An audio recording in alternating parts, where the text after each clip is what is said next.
Hi, Shalom everyone.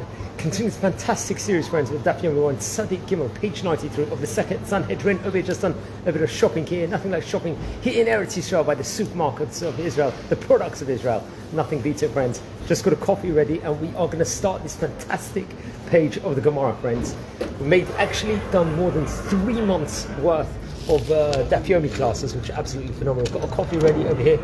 Many people of you who would be familiar with the city of Bet Shemesh or Ramat Bet Shemesh Aleph will be familiar with this bagel place in of itself. But let's have the bagel together and share over some amazing words within regards to Daf Yomi over here. Got it ready, and some sukar hum, as they call that, brown sugar, naturally, in English we call that naturally over here. So what an absolute achievement we've done, going from strength to strength over here, 3 months worth. And the Gemara in today's page is stating, let's just say in a nutshell, that Moshiach is able to smell and judge. So what's that going on today? It's once again using the phenomenal notes of Rabbi Adin Steinsaltz, also from the current set of Gemara. He's got the Steinsaltz Center, also a website out there, which is absolutely phenomenal. So I recommend everyone to check that out. So we're talking about that the Gemara on today's page is going to, let's just say it's going to delve into the ruling of Bar Koziva, who ruled that for 2.5 years, let's just say, there was an approachment of the sages, and this Bar Koziva, would declare himself as a Messiah, reported over this, what the page is dealing with in today's the sages, the rabbis actually replied that the Moshiach was expected to be able to judge based on smell, quoting a pasuk from Yeshayahu, chapter number 11, actually, I think from 1 to 3 respectively, i.e., let's just say that he would have a unique sense of truth and justice. Finding that he was unable to do so, the rabbis rejected his claim, and then he was killed. This person was, let me just say a blessing, and just empower the day with a bit of it. Okay, so it's interesting.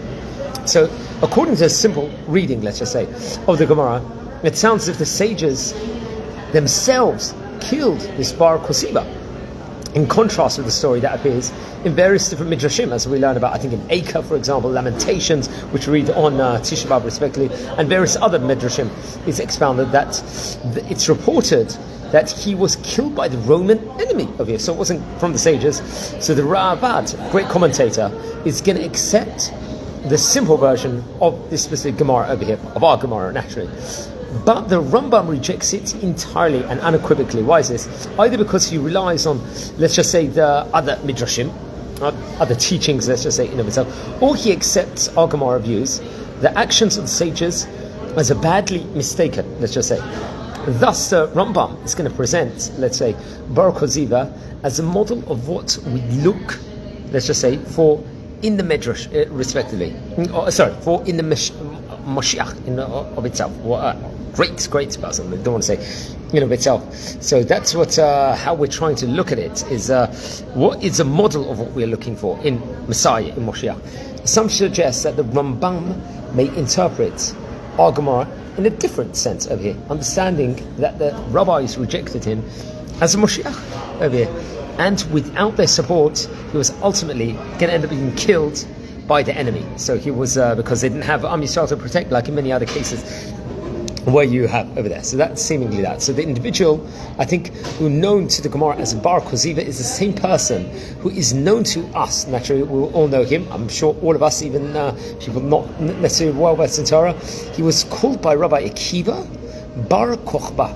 Very many of us, we know there's a lot of archaeology around here from the time period of Bar Kochva here in Bet Shemesh, in letters written by him that have been, let's say, unearthed, I think, in recent times in archaeological excavations. Some of these archaeologies might be only kilometers away from me here in Bet Shemesh, where I'm recording this from. We find that he signed his name Shimon Bar Kochva. Very interesting enough. Apparently the other names that he had played off of his actual name, his supporters called him Bar Kochva, the son of the star, basing themselves, let's say, on the passage recited by the prophet Bilam, which you know naturally in Parshat Balak, which we read towards the end of Sefer Bamidbar. Darach Kochav mi Yaakov. This is the natural pasuk in 24:17 in Bamidbar. Those who opposed his revolt, especially it failed, called him Bar Koziva, the son of falsehood. So very, very interesting enough, very good insight. Recommend everyone to look at the Steinsaltz set of Gemara. It's absolutely brilliant. So many great notes. Wishing you all a fantastic day. Take care. Be well and follow all the videos we're doing. We're covering everything, friends, over here. We're a community. I'd like to dedicate this Lulin Ishmat. Yoram Ben Miriam passed away 6 years ago. So take care, everyone. Be well.